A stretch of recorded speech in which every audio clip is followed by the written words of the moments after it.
to Book Covers, a collaboration between Arlington Arts Cultural Affairs Division and Arlington Public Libraries. Book Covers is a project where we speak to artists about their work and process and the stories and books that have influenced them. My name is Josh Stoltzfus. I am Deputy Director for Arlington County Cultural Affairs Division.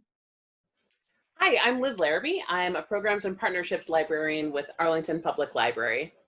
And we're very excited today because this is the first in our series of book covers where we are speaking to a performing artist, and very pleased to be able to welcome the fabulous and fantastic Miss Carly Harvey. Hi, thanks for having me. I wanted to start off by asking a question that is one of my favorite ones for all the artists that I end up speaking or working with, and that is about the origin story. Every superhero has an origin story, and I think every artist has one that is fairly unique as well. An experience, a teacher, maybe an event or a program that sent them off on their journey to becoming an artist. And Carly, I wanted to hear a little bit about your origin story. So we must start out by saying both of my parents were musicians. My dad was a funk bassist, and that is his bass right back there. And everyone will probably ask, is that a, yes it is. I will not tell you the serial number because I don't want anybody knocking on my door. Anyway, yeah, so I grew up with music in the house. My mom did jazz and theater, and my dad, of course, funk, which, veered into blues in some sort of ways, but neither of them did it full time. And so I guess as a child, I made it my mission to I'm going to be a musician and I'm going to show them that you can be a full-time musician and make a living. And so probably I made that decision around 5 years old and and just went with it. So I started out with violin. That didn't work out. With an abusive teacher. And then I started teaching myself to play guitar and piano, and my parents didn't want to give me lessons because I quit violin. So I was just doing everything by ear. And then singing became a really integral part of me feeling like I could express myself and feeling free or having some escape or resonating with a vibration. So I started singing seriously maybe around honestly the end of elementary school. So then I started doing honors choir, concert choir, there were 5 different choirs, and I did that all the way through my collegiate years. And while teaching myself keyboard, I love singer-songwriters like Carole King. I love Fleetwood Mac. I love America. I also loved Aretha Franklin too. And my dad used to turn up the radio when I would sing because it took a long time to get to where I am now. But I remember one day he was very impressed with me. I sang this whistle tone part of Ain't No Way by Aretha Franklin, and he was like, who taught you how to do that? And I was like, not you. You guys didn't give me any lessons. But I felt really opposed to blues because my mom's taste in music was not as tasty as my dad's.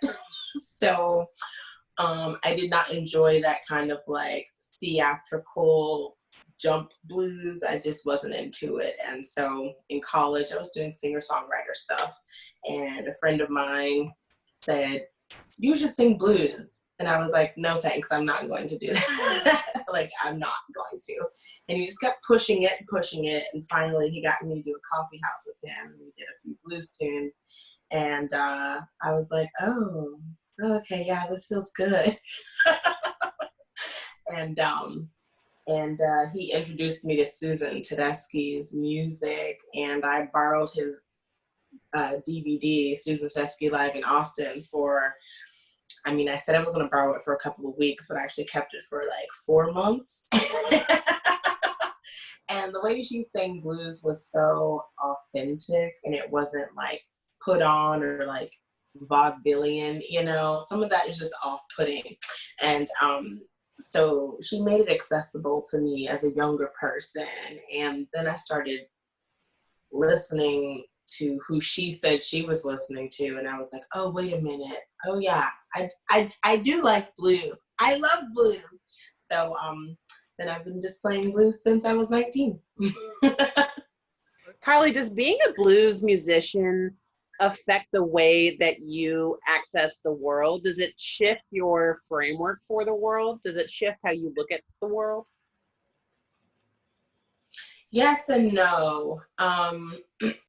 No, because I would say no in the sense that I'm just doing what feels natural to me, what feels very authentic and organic. Yes, in that I didn't grow up seeing limits or parameters for what I could do. My parents and my grandparents taught me whatever you want to do, set your mind to it and focus on it, and you can do it. And sometimes, as I spoke about, you know, vaudevillian and you know, that kind of theatrical put on blues, well, that came from an era of like mockery of the culture it was coming from. And as we see many artists sort of cabaret style the blues, I'm watching that be rewarded over my effort for authenticity. And so then, yes, I do see the world in a different way. And I'm like, okay, there are parameters for me. So you can like play the game within this box they want you in. But I just can't live my life that way. Like, I can't live that way. I can't make art that way. So in some regards, yes, it kind of, it shifts what I grew up knowing and feeling. But with that said, I don't let that stop me, you know? So there are limitations, but it's like you acknowledge the truth of the matter, but you just keep being authentically you, and that's all you can do. And you'll attract the right audience who really wants the real deal, you know? Mm-hmm. Carly, when you're talking about that sort of reverse engineering your blues experience from Susan Tedeschi back, can you talk about some of your discoveries as you made that journey back, whether they were specific performers or pieces of music that where that light bulb went off for you further? Yeah, yes, especially women in blues. Like, you know, I wouldn't say I grew up listening to Mahalia Jackson, but her music was definitely prevalent to me. There was something about it that drew me, and I didn't know what it was. Now, as an adult with like a more perspective, I would call her a gospel blues artist. And so I'm like, oh, that's what was pulling me in. Susan Tedeschi, I got to meet her one time, which was totally great. But she definitely verbalized to me that that's who she was listening to. That's one of her inspirations. And I was like, oh, we have that in common then. You know, and yeah, her voice was just so powerful and it just pulled you in. And so I remember watching a movie called The Imitation of Life, and I guess Mahalia Jackson made like a cameo, and she sang this song, I'm Going Home to Live with God, and I was like, oh my goodness, it just fills your soul, you know? So the way she sang definitely just really resonates with me. And then, you know, back to Coco Taylor, the queen, because my voice went from being classically trained, so like very clean and pure, and now it's got some grit to it, and I had to take time to get comfortable with that. I had you know, I would say between the ages of 19 to about 26, I wrestled with like, I don't like that gritty sound in my voice. When people would say, oh, you sound like Coco Taylor, or oh, you sound like Janis Joplin. And I was like, I don't want to sound like that. I want to sing healthily. I'm classically trained, you know? But my strive, my desperation for that perfect sound was actually detracting from my ability to capture souls, because I was having this internal fight with myself as an artist. So definitely artists like Janis Joplin, who I'd call a blues rock artist, and Coco Taylor, that grit to their voices. I mean, that is your life, that is your pain, that is your experience. I mean, probably also having my heart broken a few times, contributed to my sound, but they who paved the way for me, for women who don't have pure, clean voices. This voice is still beautiful. This voice should still be heard. And Susan's voice definitely has a lot of grit, and she's got a lot of influence too from Bonnie Raitt. And I grew up listening to Bonnie Raitt. Love, love, love her. And then, Sister Rosetta Tharpe. I mean, she played guitar, and a lot of the Black female guitarists were overlooked. When you look in the book of the best guitarists in the history of America, we don't see their names come up, but there are so many, and she was definitely a pioneer. She, like Mahalia, ventured over into gospel, but just very inspiring. So I'm I play blues and I play guitar, and she was a big, thick woman too, and she commanded presence. So I was kind of rediscovering myself and my connection with this music through that kind of backtracked line, So Carly, you live in DC now. Do you identify as a DC musician, and what is it like to make music here? Yes, I definitely identify as a DC musician, and I feel like, DC was, comprised of parts of Maryland and parts of Virginia, but really I feel like it should just swallow up, up to Silver Spring and to Clarendon. It's all the DC area. And we have a very special little pocket of space. And being a DC musician is something quite unique in a lot of amazing ways and in some challenging ways. Our music scenes are segregated, sometimes racially.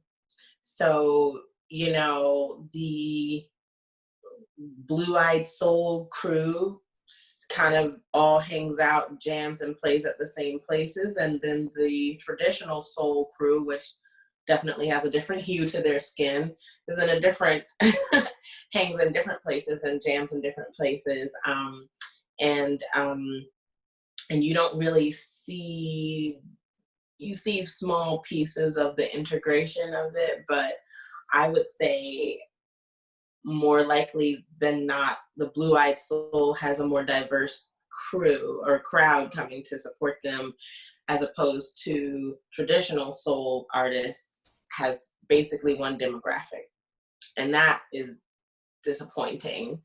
So I'd love to see more integration with that. Then we have a jam band scene, and that's super integrated, even based on age, gender, racially as well. So I love the jam scene. That's not the music I do. But I'm friends with a lot of those guys, and and I hire them from time to time. The blues scene, has similar segregation, but it's not as bad as the soul scene. But blues and jazz are definitely separate, and some people are like, Carly, you need to make a choice for your branding. And I'm like, no, I sing jazz and I sing blues, and I'm not going to make a choice. So I'll just be like Linda Ronstadt, and I'm going to do it all. But it's a very unique city, and its music scene is really thriving. And I think nationally, we don't really get the notoriety for being that as we are. You think of cities like New York, Austin, Nashville, LA, for example, but DC has a really beautiful history, especially in jazz, with our historic venues, and I would love to see them stay open during the pandemic, because we lost a few already pre-pandemic, Bohemian Caverns was, I think Mr. Henry's is still around. Zoo Bar was a very epic and historic blues bar. We lost that one pre-pandemic. So what we have left, I would love to see preserved. But beautiful, beautiful city, full of music and art, and I just feel privileged to be a part of it. So. Blues is not necessarily what is always thought of as a young person's game, so to speak. I think rightly or wrongly, probably wrongly, is viewed as an older music that is more backwards looking. But what I would say, or what I would ask is, during this time that we're in now in 2020, a very unique convergence of the political, social justice, public health, it's all happening right now. What role does blues have potentially to speak to this moment, and generally, but also specifically for you to speak to that? Well, I think blues can get back to its roots, its original roots, which was an expression of the suffering and pain endured by this group of people, right?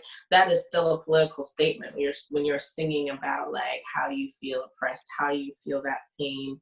Definitely blues, it's raunchy, it's sexual, it's fun, it's so many things. And if we were to, move back away from that theater put on part of blues and get back into its roots. I was actually just speaking with someone yesterday.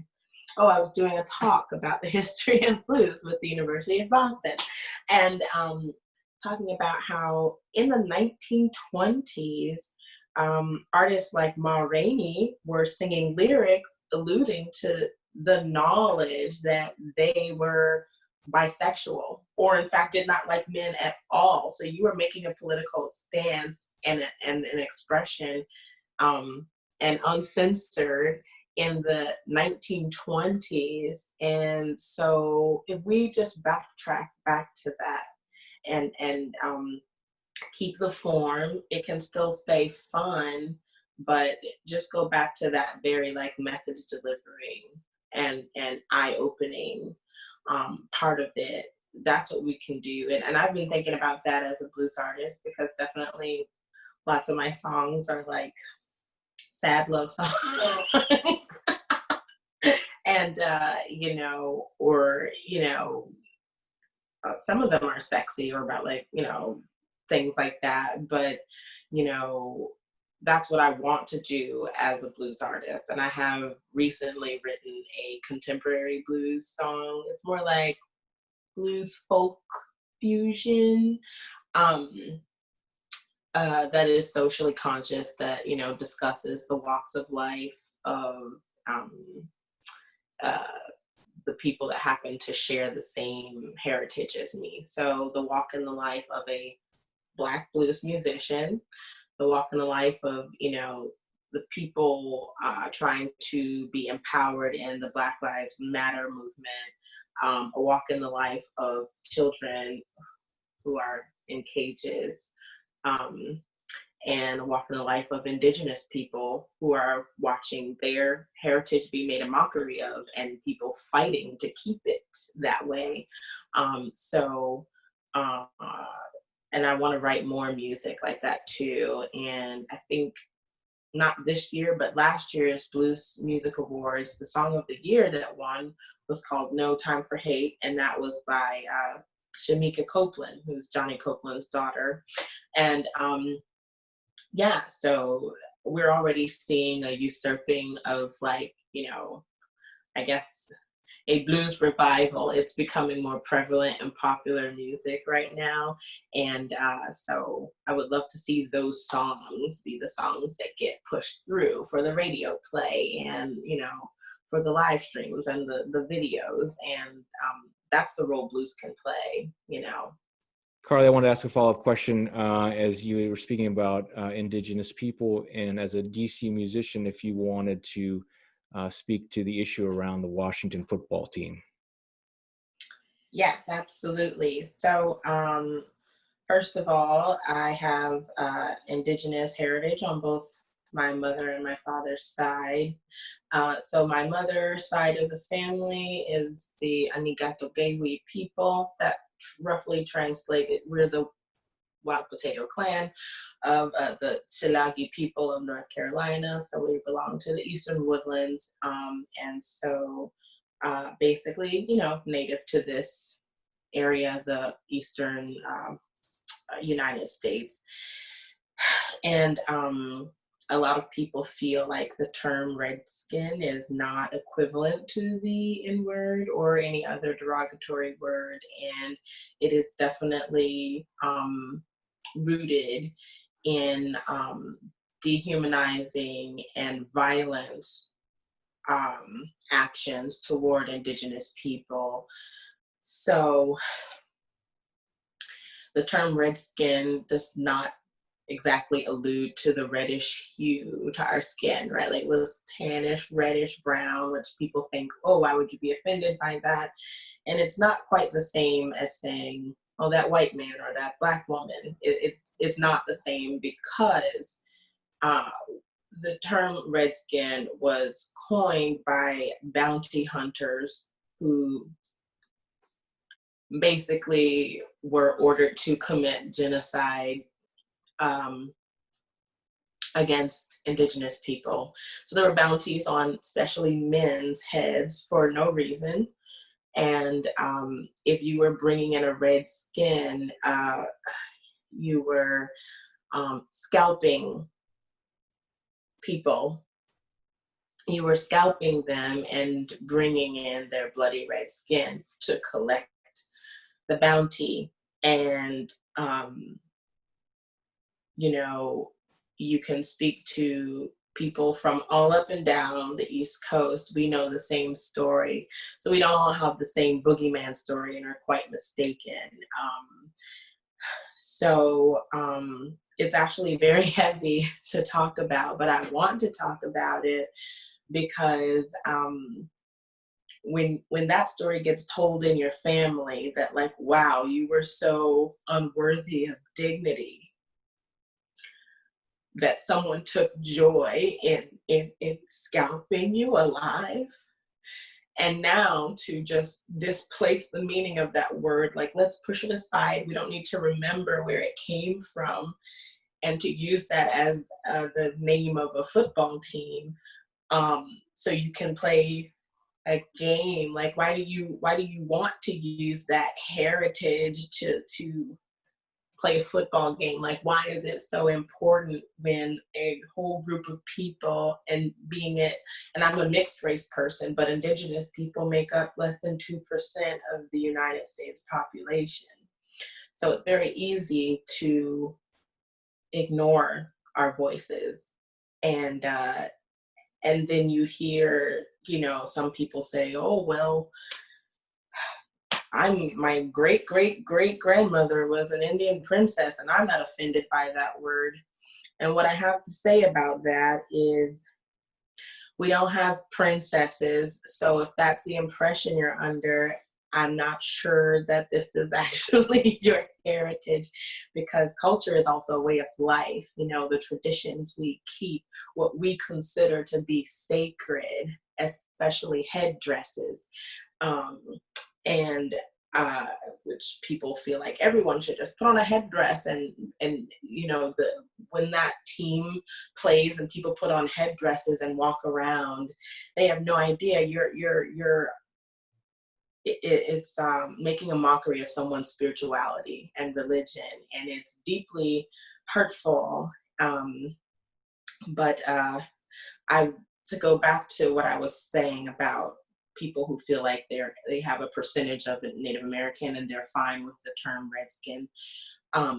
If you don't live amongst or commune with the Native American community, either on a reservation or in the community of urban Indians, which Baltimore has one of the highest populations of urban Indians, if you don't live amongst us and understand as a collective how we feel, then that opinion cannot be considered as making a strong stake in how we as a collective feel about certain terminology.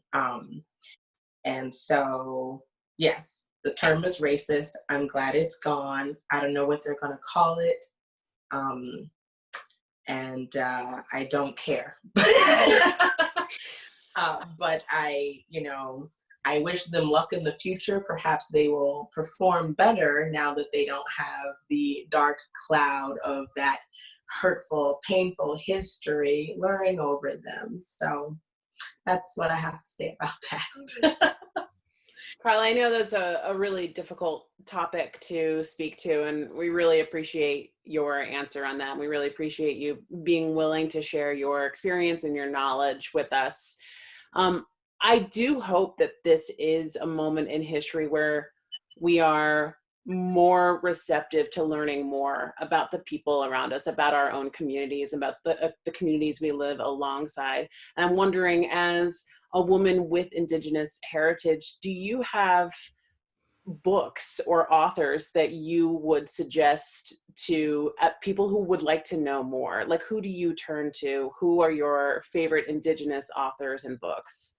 That's a hard question. I do have these books here that my mom gave me specifically about the strength of Native American women. So this elder, Strong Medicine, has this book, and it's a really nice read, and it just tells a story of like strength and resilience of Native women. And she also is afro-indigenous. You can see a picture of her there. And so my mom loves to give me books about afro-indigenous women and their strength and resilience and their participation in actually helping develop the United States government, which people don't really talk about. So this book, Strong Medicine Speaks, I would recommend reading that. It's really beautiful. And then this one is about Cherokee women, because earlier when I talked about the people I'm descended from, Tsilagi, that's actually how you say Cherokee. I'm not sure how the English people were like, Cherokee. Tsilagi. Yeah, so Cherokee women are, so the Cherokee Empire is a whole entire empire nation, 7 clans, and typically it was matriarchal. So very strong women. The man was joining our clan and taking our name, and there's a passage in this book that talks about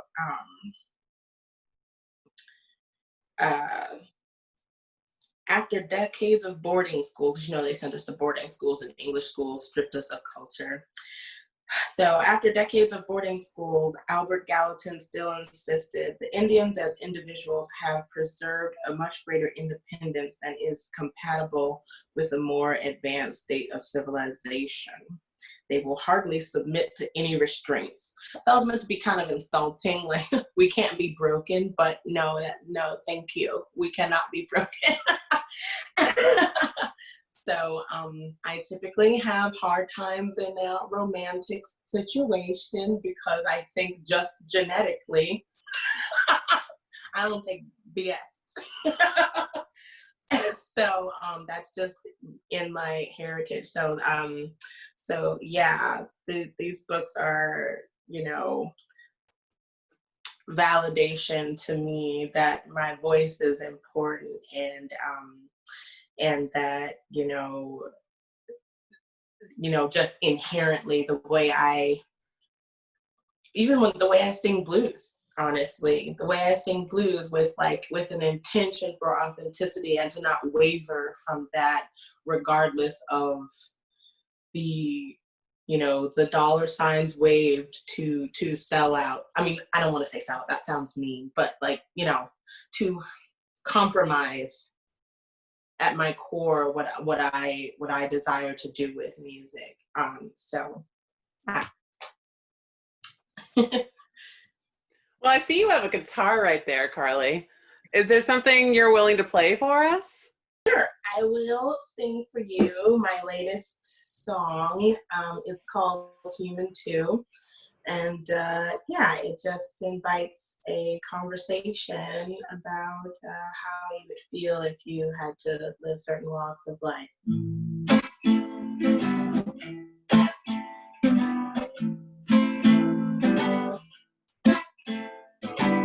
What if I say that I can't breathe? In fact, I beg and I plead while your knee is pushing down on me. Is there more compassion for someone whose skin is unpigmented? Is it really a threat? Or maybe you need to look within. Why are you so afraid? Maybe you don't know it's only thing.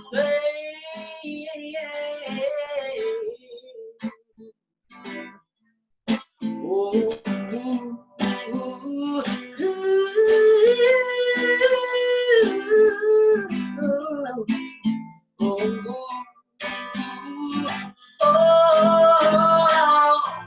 would it matter more if we look like you?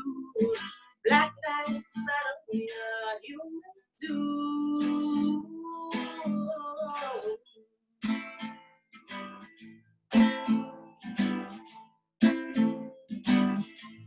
Yeah. What if you had to leave your home?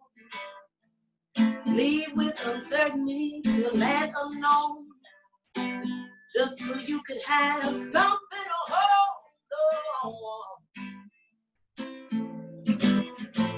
Or what if they mistreated you?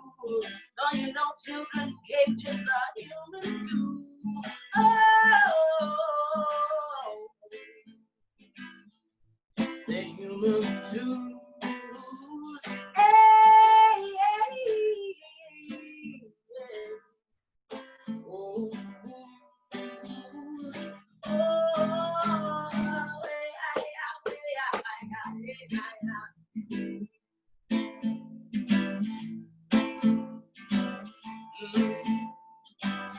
exaggerate your features in an ugly way.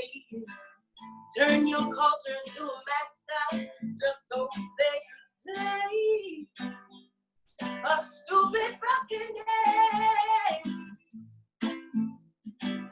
Name the team or racial slur that was meant to demean, dehumanize, all the pain.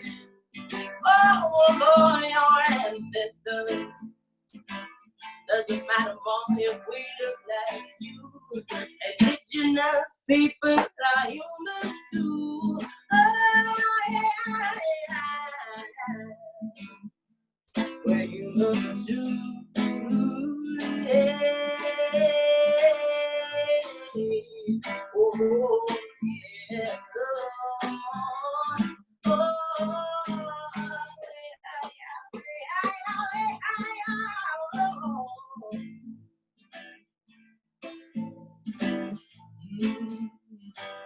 Do you like the music I play? Can you acknowledge the hurt, the pain, and the shame, and the depression gave it its name? Would it matter more if it happened to you? Black lives matter, we are human too.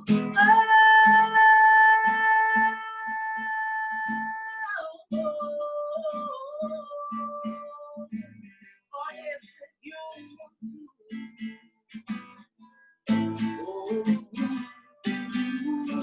Oh, we can heal from ingrained hate. We can heal with communicate. We can heal from ingrained hate. We can heal if we communicate. Ooh,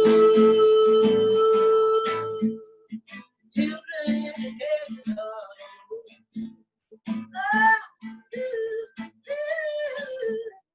Indigenous people are human too. Oh, Oh, yeah.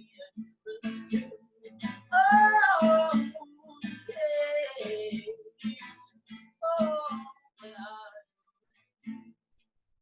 We can hear from in great haze. We can hear with the cave. We can hear from in great haze. We can hear with the cave.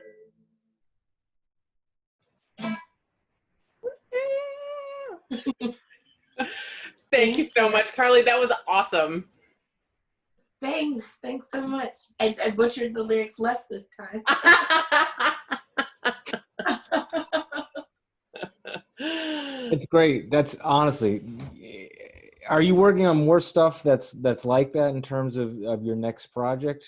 Gonna live in that area? I'm working on more stuff like this, and you know,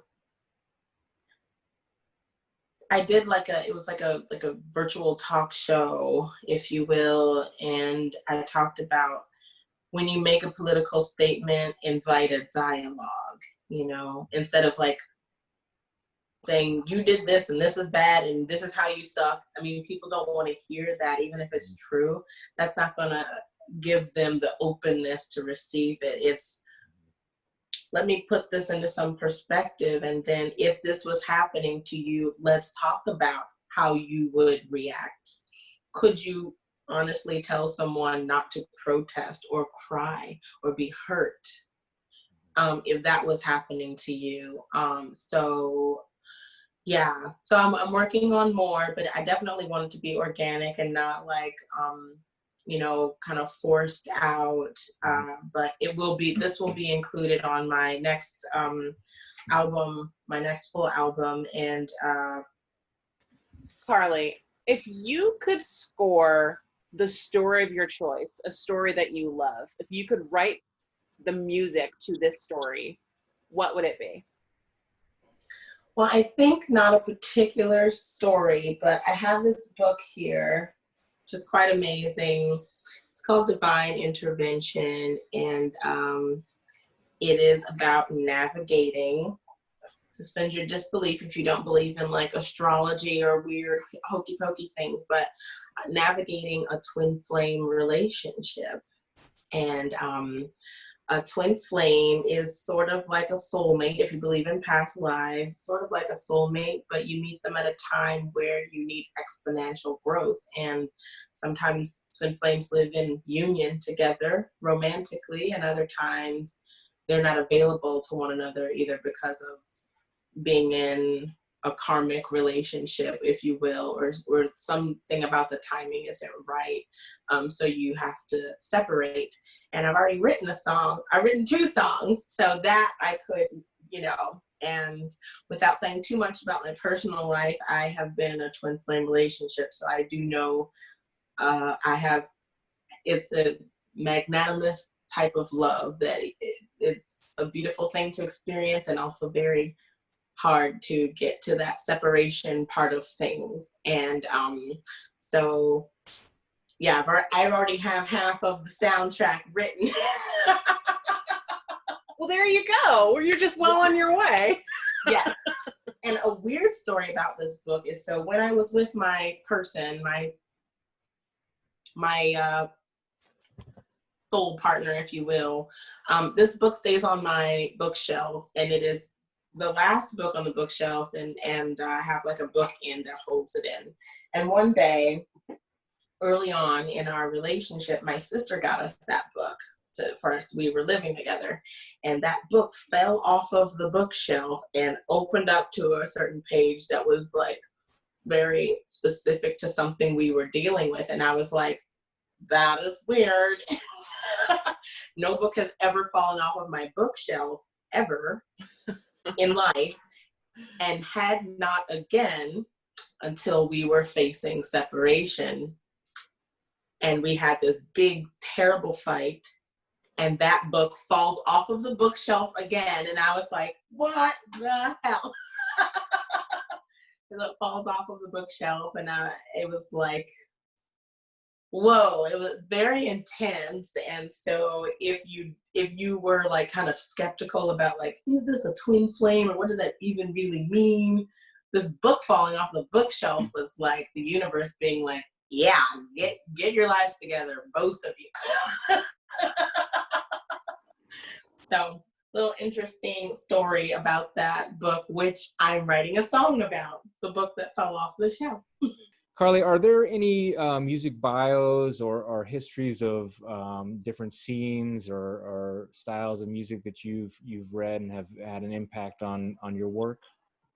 Yeah, absolutely. I actually just finished reading, well, it was an audiobook, so I listened to it.